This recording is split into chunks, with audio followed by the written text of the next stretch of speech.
Hello बच्चों, मैं जेके तिवारी स्वागत करता हूं आप सबका आपके अपने इस पसंदीदा चैनल जेके तिवारी गुरुकुल पर। और सुनाओ क्या हाल चाल है। तो आज इस क्लास में हम जोश 0.1 सीरीज में क्लास 10th के साइंस को पढ़ने वाले हैं, जिसका यह लेक्चर नंबर सेकंड है। लेक्चर नंबर फर्स्ट मैं दे चुका हूं। यदि आप लोगों को ने नहीं देखा तो मेरे चैनल पर मिल जाएगा, आप लोग जाकर देख लेना। और इस क्लास में मैं आप लोगों को अति महत्वपूर्ण बहुविकल्पी प्रश्न पढ़ाने वाला हूं, और यह वीडियो सभी बोर्ड एग्जाम के बच्चे देख सकते हैं। और यदि आप वीडियो के अंत तक रुके तो आपको कुछ ना कुछ बेनिफिट जरूर मिलेगा। और यह क्लास 101% के साथ आप लोगों को 29 फरवरी को जरूर काम आएगी। तो आप लोग वीडियो के अंत तक जरूर रुकिए, आपको कुछ ना कुछ बेनिफिट जरूर मिलेगा। और यदि आप हमारे साथ जुड़े रहे तो आप अपने बोर्ड एग्जाम में एक अच्छा मार्क्स ला सकते हो। और इस चैनल पर क्लासें आप लोगों की शाम 5 बजे से सुबह 6 बजे के बीच मिल जाती हैं। आप लोगों के लिए एक मोटिवेशनल थॉट है कि रास्ते कभी खत्म नहीं होते, कि रास्ते कभी खत्म नहीं होते, बस लोग हिम्मत हार जाते हैं, बस लोग हिम्मत हार जाते हैं। और यदि तैरना सीखना है तो पानी में उतरना ही होगा, क्योंकि किनारे बैठकर कोई गोताखोर नहीं बनता। यानी यदि आपको अपने बोर्ड एग्जाम में एक अच्छा मार्क्स लाना है तो आपको पढ़ाई करनी जरूर पड़ेगी। जो एक अच्छा मार्क्स ला रहा है वो बगैर पढ़ाई किए नहीं अच्छा मार्क्स ला रहा है।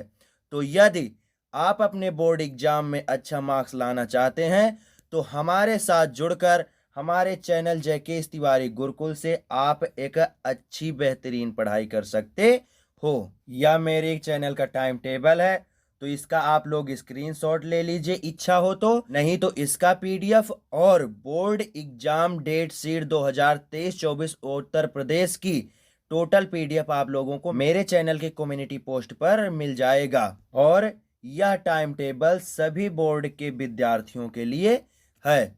और कुछ पर्सनली रीजन के कारण मैं आप लोगों को डेली क्लासें नहीं दे पा रहा हूं, बट आज से मैं कोशिश करूंगा कि आप लोगों की डेली क्लासें हो जाएं। यदि कोई परेशानी नहीं आएगी तो आप लोगों की आज से क्लासें आएंगी इस टाइम टेबल के अकॉर्डिंग। तो आप लोग इसे देखकर समझ लीजिए अच्छे से और स्क्रीनशॉट लेकर अपने फ़ोन में रख लीजिए, जिससे आपको यह मालूम पड़ जाएगी कि आखिर किस दिन हमारी कौन सी क्लास है। तो पहला क्वेश्चन है कि एक कूलाम आवेश में इलेक्ट्रॉनों की कितनी संख्या होती है। ऑप्शन नंबर एक है आपका 6.25 इंटू 10 की पावर 20 इलेक्ट्रॉन, या ऑप्शन नंबर बी है आपका कि 6.25 इंटू 10 की पावर 18 इलेक्ट्रॉन। और मैं जो कुछ बताऊंगा आप लोगों को विथ सॉल्यूशन के साथ और प्रूफ के साथ बताऊंगा। ऐसे नहीं कि मैं केवल टिक लगवा दूं कि ये राइट है और ये राइट नहीं है, क्योंकि मेरे साथ साथ स्टूडेंट को भी मालूम होना चाहिए कि यदि ये ऑप्शन राइट है तो क्यों ही राइट है। तो मैं आप लोगों को विथ सॉल्यूशन के साथ बताऊंगा। आप लोगों ने एक फार्मूला पढ़ा होगा कि होता है Q equal to N into e, और हमें आवेश में उपस्थित इलेक्ट्रॉनों की संख्या निकालनी है। इसलिए यहां से आ जाएगा N equal to Q by e, और आवेश का मान हमें दे रखा है 1 कूलाम, और ई का मान हमें मालूम है ही है कि होता है 1.6 इंटू 10 की पावर माइनस के 19 कूलाम। और यहां से जब हम सॉल्व करेंगे तो यहां से हमें n का मान प्राप्त होगा 6.25 इंटू 10 की पावर प्लस का 18 इलेक्ट्रॉन। ओके, तो हमारा ऑप्शन नंबर बी राइट हो जाएगा। और आप लोगों की इच्छा हो तो इसका स्क्रीनशॉट ले लीजिए, नहीं तो यह सारा का सारा पीडीएफ आप लोगों को मेरे टेलीग्राम चैनल जेके तिवारी गुरुकुल पर मिल जाएगा।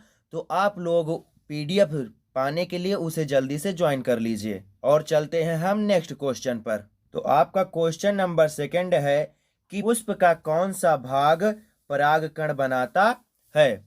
ऑप्शन नंबर ए है आपका बाह्यदल, और ऑप्शन नंबर बी है आपका पुंकेसर।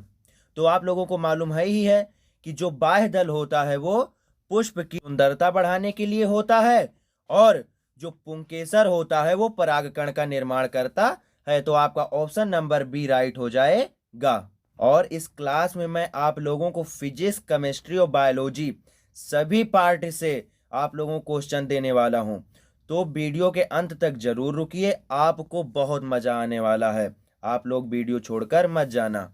और चलते हैं हम नेक्स्ट क्वेश्चन पर। तो आपका क्वेश्चन नंबर 3 है कि वह अभिक्रिया जिसमें अभिकारकों के बीच आयनों का आदान प्रदान होता है वो कौन सी होती है।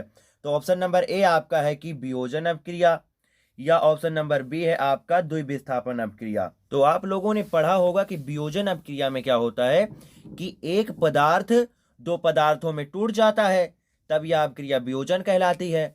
और द्विविस्थापन अभिक्रिया में क्या होता है कि अभिकारकों के मध्य उपस्थित आयनों में आदान प्रदान होता है। यानी कि आपका ऑप्शन नंबर बी राइट है।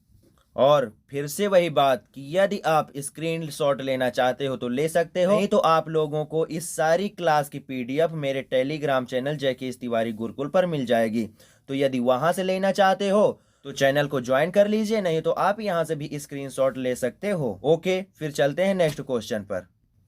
तो आपका क्वेश्चन नंबर 4 है कि एक यूनिट ऊर्जा का मान क्या होता है। ऑप्शन नंबर ए है आपका कि 3.6 इंटू 10 की पावर 5 जूल, या ऑप्शन नंबर बी है आपका कि 3.6 इंटू 10 की पावर 6 जूल। तो आप लोगों ने पढ़ा होगा कि एक यूनिट बराबर होता है 1 किलो वाट घंटा के, और 1 किलोवाट घंटा बराबर होता है 3.6 इंटू 10 की पावर 6 जूल।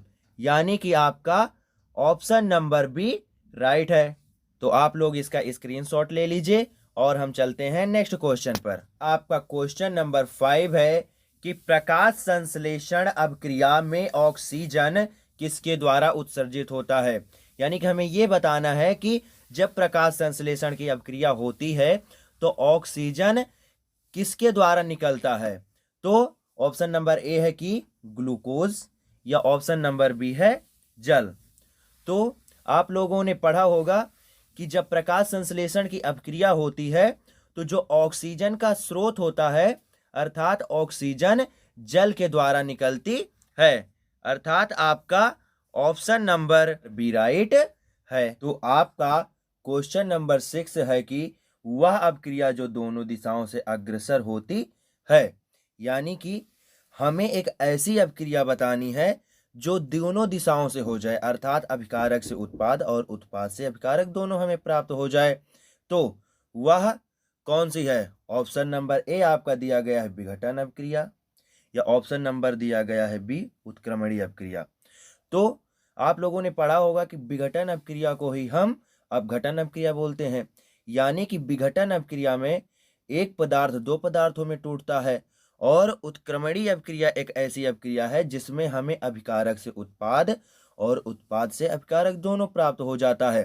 तो आपका ऑप्शन नंबर बी राइट है। और इस अभिक्रिया का एक बहुत ही साधारण उदाहरण है कि जब आप बर्फ को गर्म करते हो, बर्फ को जब आप गर्म करते हो तो आपको जल यानी कि पानी मिल जाता है, और जब आप पानी को ठंडा करते हो, जब आप पानी को ठंडा करते हो तब आपको बर्फ मिल जाता है। यानी कि यहाँ पर अभिकारक से उत्पाद और उत्पाद से अभिकारक हमें दोनों प्राप्त हो रहा है, अर्थात यह एक उत्क्रमणीय अभिक्रिया का उदाहरण है, क्योंकि उत्क्रमणीय अभिक्रिया में ही अभिकारक से उत्पाद और उत्पाद से अभिकारक हमें प्राप्त होता है।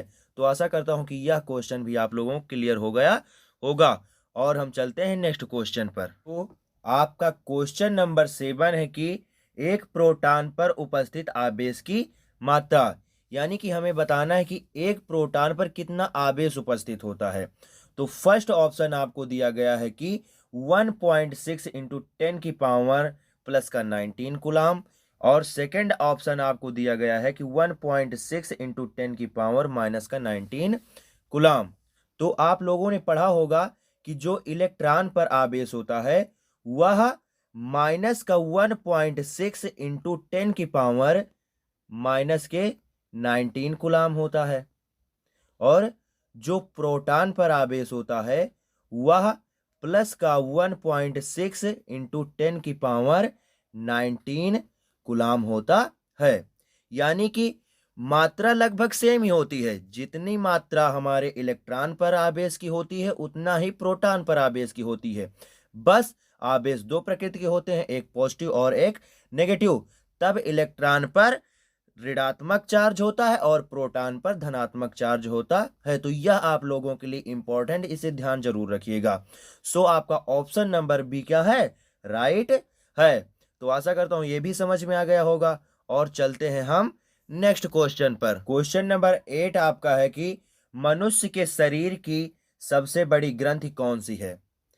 तो ऑप्शन नंबर ए आपका है यकृत और ऑप्शन नंबर बी आपका है आमाशय।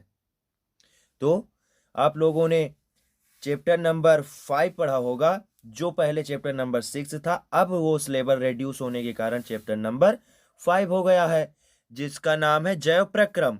तो आप लोगों ने उसमें जब मनुष्य के शरीर के बारे में पढ़ा होगा, मानव में पाचन वगैरह ये सब जब टॉपिक पढ़ा होगा, तब उसमें पढ़ा होगा कि जो यकृत होती है वह शरीर की एक सबसे बड़ी ग्रंथि होती है। अर्थात जो आपका ऑप्शन नंबर ए है वो राइट हो जाएगा। ओके, तो चलते हैं हम नेक्स्ट क्वेश्चन पर। और क्वेश्चन नंबर 9 है आपका कि यदि किसी मिश्र धातु में एक धातु मरकरी मिला दी जाए तब वह होगी। यानी कि आपके पास एक मिश्र धातु है, उसमें आपने मरकरी यानी कि पारे को मिला दिया, तब वह धातु क्या कहलाएगी। क्या वह आधातु कहलाएगी या वह अमलगम कहलाएगी। तो आप लोगों ने चैप्टर नंबर 3 में लास्ट वाला ऑप्शन मिश्र धातु पढ़ा होगा। तो उसमें आप लोगों ने पढ़ा होगा कि जब हम पारे को किसी धातु में मिला देते हैं तब जो मिश्र धातु हमें प्राप्त होती वो क्या कहलाती है, अमलगम कहलाती है। यानी कि आपका जो ये ऑप्शन नंबर वी है वो क्या है, आपका राइट है। उपधातु क्या होती है, जो धातु और आधातु दोनों के गुण को प्रदर्शित करे उसे क्या बोलते हैं, हम उपधातु बोलते हैं। आशा करता हूं कि ये वाला भी क्वेश्चन आप लोगों को समझ में आ गया होगा। और हम चल रहे हैं नेक्स्ट क्वेश्चन पर। तो आपका क्वेश्चन नंबर 10 है कि इनमें से कौन सा कथन सत्य है। फर्स्ट आपको दिया गया है कि चुंबकीय क्षेत्र रेखाएं चुंबक के उत्तरी ध्रुव से निकलती हैं। और दूसरा दिया गया है कि चुंबकीय क्षेत्र रेखाएं परस्पर एक दूसरे को प्रतिच्छेदित करती हैं। आप लोगों ने पढ़ा होगा कि जो चुंबक होता है उसमें एक सिरा N का होता है और दूसरा सिरा S का होता है, जिसे हम N वाले को नॉर्थ अर्थात उत्तरी ध्रुव बोलते हैं और S वाले को साउथ अर्थात दक्षिणी ध्रुव बोलते हैं। तो चुंबकीय बल रेखाएं चुंबक के उत्तरी ध्रुव से निकलकर चुंबक के बाहर बाहर दक्षिणी ध्रुव को जाती हैं और चुंबक के अंदर दक्षिणी ध्रुव से निकलकर उत्तरी ध्रुव को जाती हैं। और यह एक दूसरे को कभी भी प्रतिच्छेदित नहीं करती। ये एक दूसरे को कभी प्रतिच्छेदित करेंगी ही नहीं। केवल चुंबक के बाहर बाहर उत्तरी ध्रुव से दक्षिणी ध्रुव और चुंबक के अंदर दक्षिणी ध्रुव से उत्तरी ध्रुव को लगातार यह एक वक्र के समान चलती रहेंगी। अर्थात आपका जो ऑप्शन नंबर ए है वो राइट है और ऑप्शन नंबर बी वो क्या है, आपका रॉन्ग है। तो आशा करता हूं कि आप लोगों को यह क्वेश्चन भी समझ में आ गया होगा। और आज की क्लास यहीं तक रखते हैं। तो आज की क्लास यहीं तक रखते हैं। यदि आपने इस वीडियो से कुछ सीखा है और यह क्लास आप लोगों को पसंद आई है तो हमारे चैनल जयकेश तिवारी गुरुकुल को सब्सक्राइब कीजिए और इस वीडियो को लाइक कीजिए तथा इस वीडियो को उन बच्चों के पास भी शेयर कीजिए जिनको इनकी आवश्यकता है, जिन्हें अभी डर लग रहा है कि हम क्या पता हमारा एग्जाम गड़बड़ ना हो जाए और हमने कुछ नहीं पढ़ा। तो आप उनके पास भी इस वीडियो को शेयर कर सकते हो और वीडियो पर कमेंट भी कीजिए। जिस बच्चे ने इस वीडियो पर एक अच्छी कमेंट की मैं उस बच्चे का नाम नेक्स्ट आने वाली क्लास में लूंगा। और टाइम टेबल का स्क्रीनशॉट आप लोग लेकर रख लीजिए। कुछ पर्सनली प्रॉब्लम के कारण आप लोगों की क्लासें नहीं हो पा रही थी, बट अब इतना कोशिश करूंगा कि आज से आप लोगों की लगातार क्लास चलें। यदि कोई प्रॉब्लम नहीं आएगी तो उसी टाइम के अनुसार आप लोगों की लगातार क्लास चलेंगी। ओके, फिर बाय बाय बच्चों, चलते हैं और मिलेंगे हम आज के ही दिन एक नेक्स्ट क्लास में। Okay, bye bye.